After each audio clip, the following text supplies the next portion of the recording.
Kan yang kedua ini hak-hak dari Al-Quran, membaca Al-Quran ini kaitannya adalah ada istilah hakul huruf, yakni segala sesuatu yang wajib ada atau melekat pada setiap huruf dalam Al-Quran itu. Ini haknya huruf. Sehingga kalau kita sudah biasa baca Al-Quran tiap Ramadan, di luar Ramadan, maka bacanya bagus. Tapi coba penuhi hak-haknya itu. Jangan banyak-banyakan kalau ini belum lewat.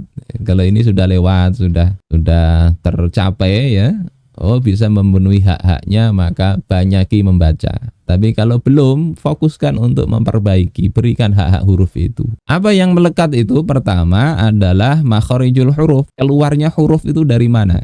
Penuhi itu haknya. Karena keluar huruf itu bisa ketika diubah itu bisa mengubah makna, ya. Bisa mengubah makna.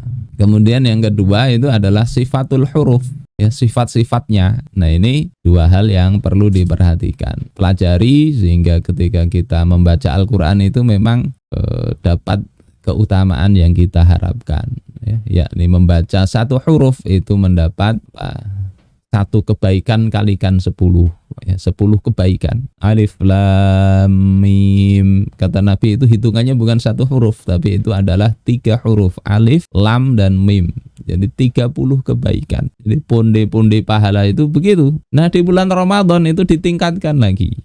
Ya, ditingkatkan bisa sampai 70 kali. Nah, coba bisa dibayangkan. Jadi hakul huruf. Yang kedua mustahakul huruf. Mustahakul huruf itu kalau huruf-huruf itu bertemu pada huruf yang lain, itu ada hak-haknya, ada hukum-hukumnya. Ini dibaca jelas kah, ini mantul kah, ini berdengung apa enggak, ini masuk atau enggak, itu qom atau enggak, itu hak mustahakul huruf. Nah, ini berarti masih memenuhi level pertama begitulah terhadap Al-Quran itu. Supaya kita Ramadan itu tidak berbanyak-banyakan ya membaca, tetapi tidak pernah kita perhatikan hak dan mustahak huruf ini. Berpuluh-puluh tahun ya tidak berubah bacaan kadang. Ini maka perlu belajar. Baik sehari 1 lembar atau setengah lembar tidak apa-apa. Tapi benerin ini dulu. Ya, benerin. Apalagi yang wajib ini, yang wajib itu bacaan Al-Fatihah. Al-Fatihah. Kemarin Ramadan kita ada cek itu bacaan anak-anak ya. Waktu kegiatan agenda Ramadan itu siswa masuk. Kita cek bacaan rukun qauli aja yang wajib ya. Kelas 9 itu masih banyak juga baca Al-Fatihah itu bukan salah makhraj, salah huruf. Ya, hafalannya salah huruf. Misalnya ini, iyyaka na'budu wa iyyaka nasta'in. Ta'in dia baca ta'im. Iyyaka wa iyyaka nasta'in. Ihdinas siratal mustaqim dibaca ihdinas siratal mustaqin. Mim jadi nun. Waladdallin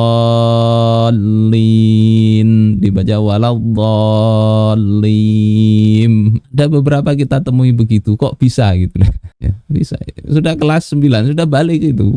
Balik sudah kelas 7 sudah balik kelas 9. Sehingga perlu jadi perhatian betul ini. Tidak peduli siapapun ini. Dia dai atau orang awam, ini kewajiban mendasar. Kalau belum ya maka harus belajar.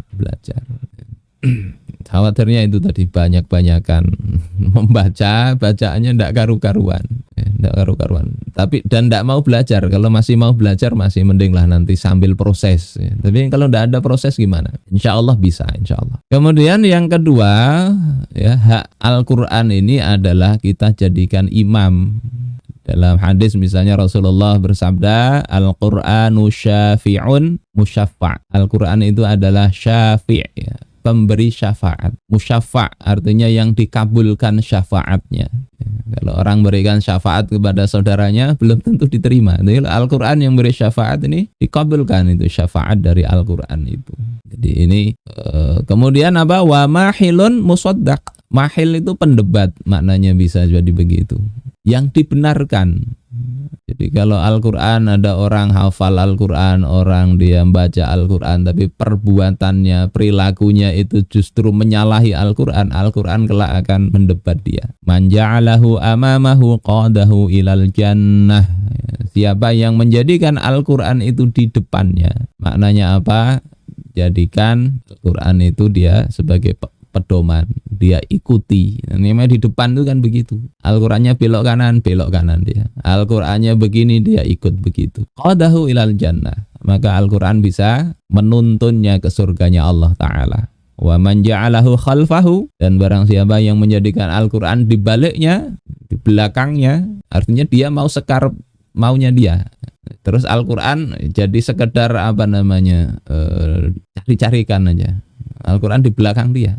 Al-Qur'an harus ngikut dia. Maunya dia halal, Al-Qur'an carikan mana yang halal. Maunya dia haram, carikan ayatnya. Orang kalau begitu gimana? Saqahu ilan nar. Al-Qur'an bisa menyeretnya ke dalam api neraka. Rawahu Ibnu Hibban dalam sahihnya. Jadi ini mestinya Al-Qur'an begitu.